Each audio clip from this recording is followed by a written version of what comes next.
Okay, so I'm going to need you to take time with this one. At any point, feel free to pause the video and take notes. What we now need to look at is the properties of the EM waves. So we've established that going from low frequency to high frequency, it goes radio, microwave, infrared, visible light, ultraviolet, X-rays and gamma rays. Okay, now what we need to look at is the properties of the different waves. Okay, so starting off with radio, there are no known dangers for radio waves. They're used for television broadcasting and they're used for radio communication. Now, the reason why it's suitable is because they are long wavelength, they can be reflected off the ionosphere. So if you make a transmission, it hits the ionosphere and it can be transmitted to a home. Okay, you need to know for the higher tier how a radio wave is produced.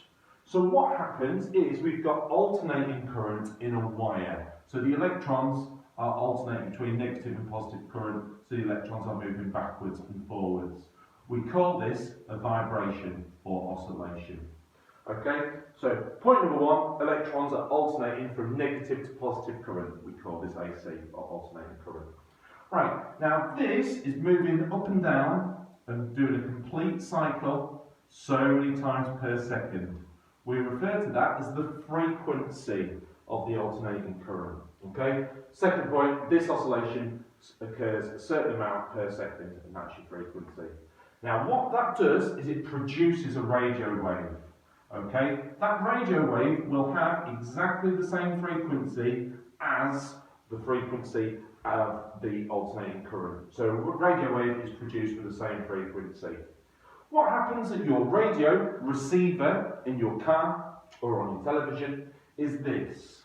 That radio wave hits the wire and that causes the electrons to oscillate up and down in the wire at the same frequency of which it was propagated, so where it come from.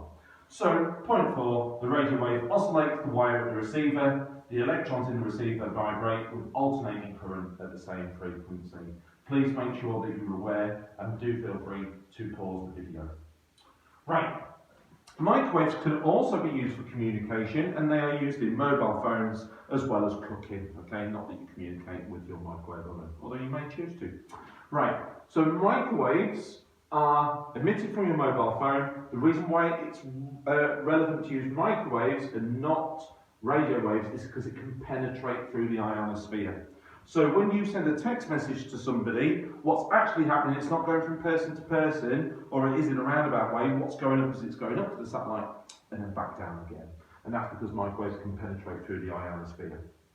We use infrared for thermal imaging and night vision, as well as cooking. Essentially, infrared is the heat one, okay? Every object above absolute zero, which is minus 273.15 degrees C, release infrared heat, okay? Which is why it's suitable for thermal imaging.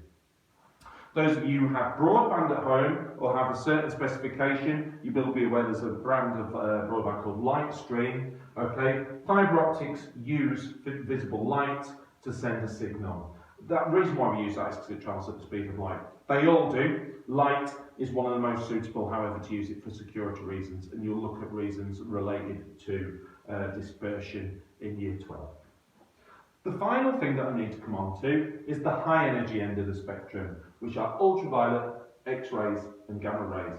Now what I'm about to talk to you about is on P4, which is atomic structure. However, it comes up again on this topic. So you should have come across this before. So excitation is when an electron gets hit in a shell, okay, and moves up an energy level, okay, or moves up to another shell. So what happens is an EM wave hits an electron and then that electron moves up to a new level away from the nucleus. Okay, it doesn't stay there for an awfully long time. What happens to that electron is it moves back down to its original energy level, but when it does so, okay, it releases a wave. You can call it an EM wave for short. This is how gamma is created, as well as other ones on the EM spectrum. Okay, it's not exclusive to ultraviolet, X-ray and gamma, but usually it's taught in these contexts. And we'll have a look at ultraviolet radiation in more detail in Year 12, especially with fluorescence. Okay, something to point out about these at the high end, they are hazardous.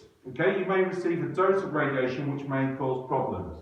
Now, radiation dose is measured in sieverts, okay, which is capital S, lowercase v, okay? It's usually a very small dose, and usually it's of the order of milli, which is 1 times 10 to the minus 3. Just a reminder, 1000 millisieverts is equal to 1 full sievert. Okay, slightly different. Ultraviolet causes premature skin aging and may lead to skin cancer. For 3 marks, you may be asked to discuss the hazards to do with X-rays and gamma. You must say that radiation dose may cause a mutation of cells, and that's caused by the ionisation process. This is a key term. You can't achieve a mark without referring to ionising radiation or ionisation. The issue with this is it may lead to cancer. Okay, and those are the properties of the 7 EM waves. Danke schön.